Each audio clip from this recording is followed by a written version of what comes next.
तो welcome to all my dear student. मैं Mukesh sir आप सभी का स्वागत करते हैं स्टूडेंट आज की इस क्लास में। स्टूडेंट अगर आप सीबी एसएससी जीडी 2024 एग्जाम की तैयारी कर रहे हैं तो यकीन मानिएगा स्टूडेंट आज की क्लास आप सभी के लिए काफ़ी इंपॉर्टेंट होने वाला है, क्योंकि स्टूडेंट इस क्लास में आप सभी को प्रीवियस इस क्वेश्चन के साथ साथ ऐसे मोस्ट इंपोर्टेंट क्वेश्चन भी लिया गया है जो कि इस टॉपिक से आप सभी के बहुत सारे प्रश्न एग्जाम में देखने को मिलेगा। तो आप सभी से एक छोटा सा रिक्वेस्ट है कि वीडियो को इन तक आप सभी जरूर देखिएगा, क्योंकि यहाँ पर मैं आप सभी को ऐसे 5 से 10 टॉपिक के ऊपर बात करने वाला हूँ जिससे कि आप सभी के एग्जाम में 100% प्रश्न पूछा जाता है। और मैंने 10 साल पुराना प्रीवियस इस क्वेश्चन को भी देखा है जिसमें कि ऐसे 5 कॉमन टॉपिक है जहां से कि आप सभी के एग्जाम में प्रश्न पूछे जाते हैं। तो इस क्लास के अंदर आप सभी के लिए काफ़ी मोस्ट इंपोर्टेंट क्वेश्चन भी लिया गया। जैसा कि आप लोग देख पा रहे हैं स्टूडेंट कि सारे प्रश्न आप सभी के लिए एग्जाम ओरिएंटेड यहां पर लिया गया। तो स्टार्ट करते हैं स्टूडेंट आज की इस क्लास को। आज के क्लास का जो फर्स्ट प्रश्न है आप सभी का कह रहा है कि भारत के स्वतंत्रता आंदोलन के दौरान भारतीय राष्ट्रीय कांग्रेस के एकमात्र अध्यक्ष कौन थे जिन्होंने निर्वाचित होने के बाद भी अध्यक्ष पद से इस्तीफा दे दिया था। राइट आंसर हो जाएगा आप सभी का यहाँ पर Subhash Chandra Bose ji, option number A. ठीक है ना। अगले प्रश्न को और बात करते हैं। स्टूडेंट आप सभी का प्रश्न नंबर 2 पूछा जा रहा है कि भारतीय सेना दिवस प्रत्येक वर्ष कब मनाया जाता है। तो भारतीय सेना दिवस के बात करें स्टूडेंट की कब मनाया जाता है, तो ये मनाया जाता है आप सभी का 15 जनवरी को। ऑप्शन नंबर डी आप सभी का राइट आंसर हो जाएगा। ठीक है। अगले प्रश्न को और बात करते हैं स्टूडेंट आप सभी का 3 नंबर प्रश्न पूछा जा रहा है आप सभी से, निम्नलिखित में से कौन सा लोक नृत्य असम की चाय जनजाति द्वारा किया जाता है। कह रहा है कि कौन सा लोक नृत्य है जो कि असम के चाय जनजाति द्वारा किया जाता है। इस क्वेश्चन का जो राइट आंसर हो जाएगा आप सभी का झूमर हो जाएगा। ऑप्शन नंबर सी।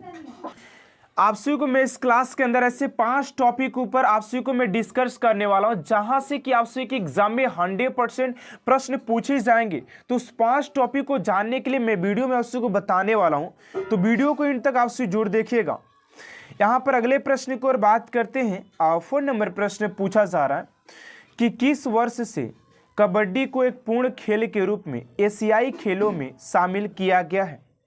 राइट आंसर हो जाएगा आप सभी का 4 का ऑप्शन नंबर डी, यानी कि 1990 से इसे शामिल किया गया।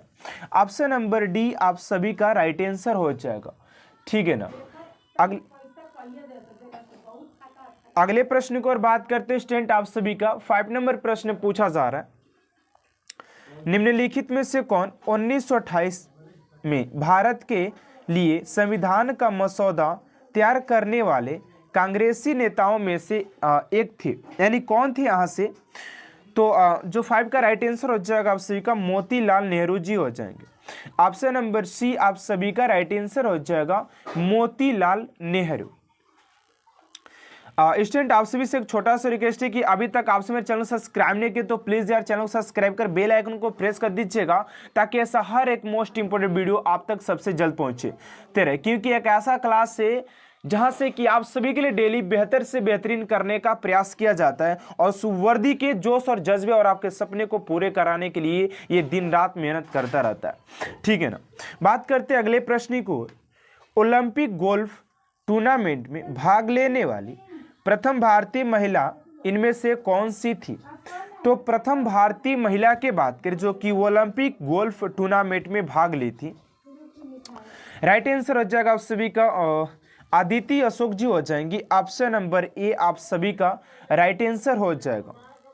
अगले प्रश्न को और बात करते हैं आप सभी का 7 नंबर प्रश्न पूछा जा रहा है कि भारतीय संविधान की प्रस्तावना को जवाहरलाल नेहरू द्वारा संविधान सभा में पेश किए गए उद्देश्य प्रस्तावना पर आधारित है।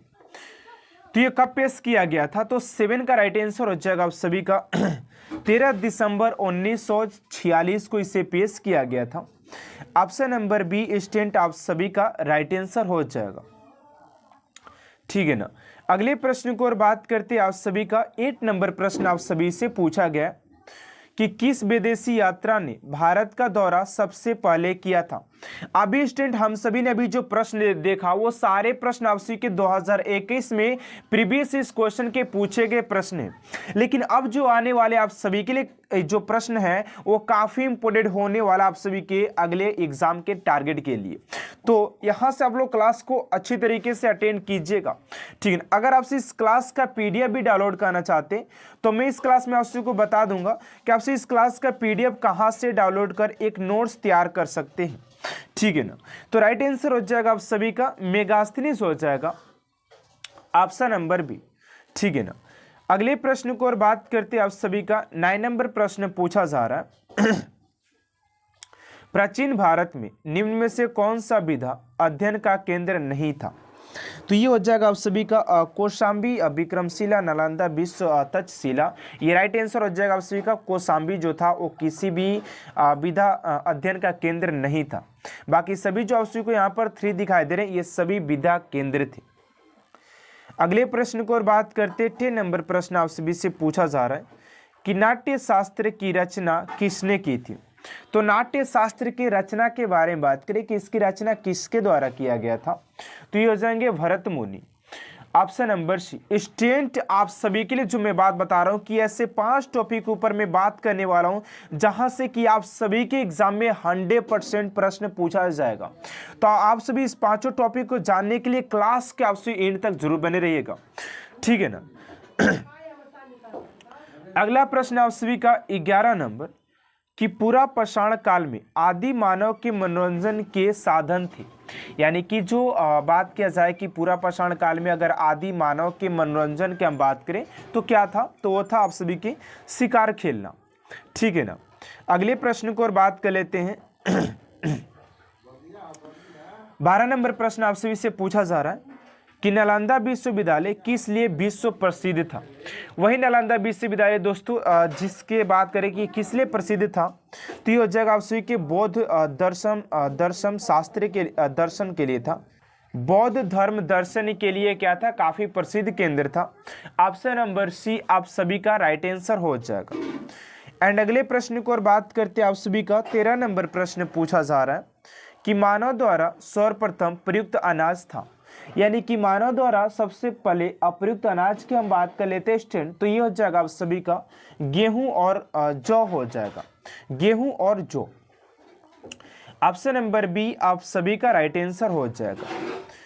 एंड अगले प्रश्न को और बात करते हैं आप सभी का 14 नंबर प्रश्न पूछा जा रहा है। यहाँ पर आपसे से पूछा जा रहा है कि प्रसिद्ध चेतक घोड़ा किससे संबंधित है। तो प्रसिद्ध चेतक घोड़े की हम बात करते तो राणा प्रताप से ये हो जाता है, ठीक है ना। अगले प्रश्न को और बात करते 15 नंबर निम्नलिखित में से कौन सबसे प्राचीन वाद्य यंत्र है। अगर आपसे वाद्य यंत्र से बनने वाले उन सभी प्रश्नों का संग्रह चाहते हैं तो आपसे हमारे इसी चैनल पर जाकर के इसके फुल वीडियोस को आप लोग वॉच कर सकते हैं। वहां पर आप सभी के लिए वाद्य यंत्र से बनने वाले उन सभी प्रश्नों का संग्रह दिया गया, ठीक है ना। बात करते हैं आप सभी के, तो कह रहा है कि ये जो हो जाएगा आप सभी के वीणा हो जाएगा, ऑप्शन नंबर डी। एंड अगले प्रश्न को और बात करते हैं आप सभी का 16 नंबर कनाडा का राष्ट्रीय खेल कौन सा है। तो कनाडा के आप सभी के राष्ट्रीय खेल की अगर हम बात करते हैं तो ये हो जाता है आप सभी के ice hockey. Option number A आप सभी का राइट आंसर हो जाएगा, ठीक है ना। अगले प्रश्न को और बात करते हैं आप सभी का 17 नंबर प्रश्न पूछा जा रहा है कि कह रहा है कि निम्नलिखित में से किस खिलाड़ी को हॉकी का जादूगर के नाम से भी जाना जाता है। यानी कि हॉकी का जादूगर किसे कहा जाता है। तो आप सभी को पता होगा कि मेजर ध्यानचंद को हॉकी का जादूगर कहा जाता है। ये क्वेश्चन इसलिए आप सभी के सामने लाया गया क्योंकि आप लोग ये देख लीजिए कि स्पोर्ट्स से बनने वाले ऐसे कई प्रश्न हैं जो कि आप सभी के एग्जाम के अंदर पूछे गए हैं। एंड खिलाड़ी का क्यों खिलाड़ी जो है वो कौन से खेल से संबंधित है और वो कहाँ से बिलोंग करते, ऐसे तमाम प्रश्न आपसे के स्पोर्ट्स से रिलेटेड पूछा जाता है, तो इस बात को ध्यान दीजिएगा। अगले प्रश्न को और बात करते हैं 18 नंबर कि लाई हरबिला लोक नृत्य शैली किस राज्य में प्रचलित है या किस राज्य से संबंधित है। तो यह जगह मणि। यहाँ पर हम बात कर लेते हैं, कुछ ऐसे राज्य भी दिखाई दे रहे हैं, जैसे कि असम की बात करें तो बिहू हो जाता है, असम का क्या हो जाता है, बिहू हो जाता है। आंध्र प्रदेश की हम बात करें तो आंध्र प्रदेश का आप सभी के कुचिपुड़ी हो जाता है। गुजरात की बात करें तो गरबा, और राजस्थान की बात करें तो आप लोग कमेंट बॉक्स में बताइएगा कि राजस्थान का लोक नृत्य कौन सा है। एंड अगले प्रश्न को और बात करते 19 नंबर प्रश्न पूछा जा रहा है कि लक्षद्वीप समूह में द्वीपों की संख्या कितनी है। तो लक्षद्वीप समूह में द्वीपों की संख्या की बात करें तो यह जाता है आप सभी का 36, ऑप्शन नंबर सी।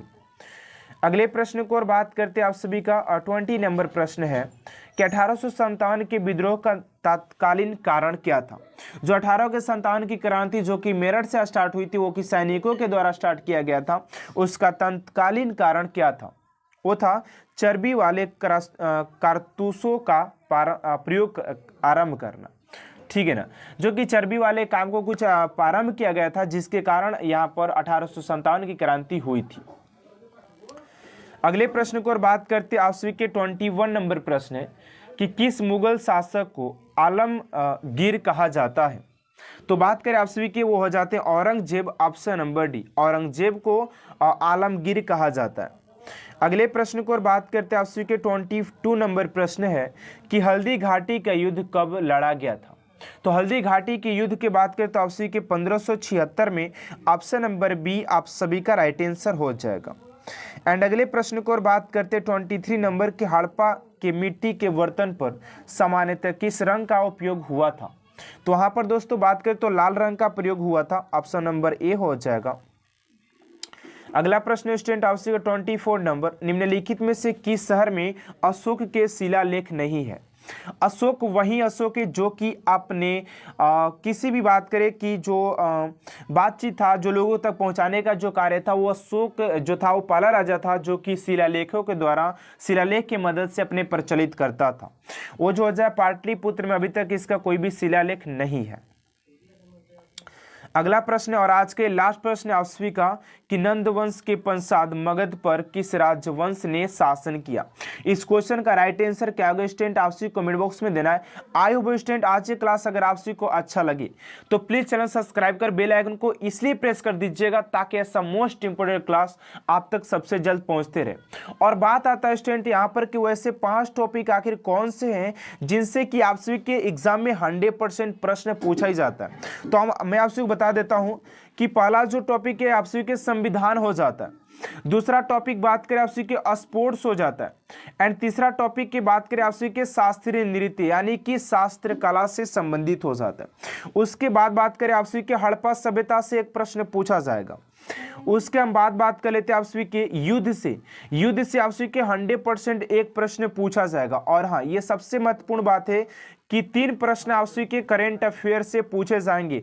2 से 3 प्रश्न आप सभी के ऐसे भी रहेंगे जो कि करंट अफेयर्स टॉपिक से आप सभी से पूछे जाएंगे। एक साल पुराना प्रश्न पूछ लिया जाए या एक साल नया प्रश्न आप सभी से ऐसे ही करके अप्रोक्सली पूछा जाता है। तो आई होप स्टूडेंट आज की क्लास आप सभी को बेहतरीन तरीके से समझ में आएगा। मिलते हैं नेक्स्ट क्लास में। Thanks for watching my class.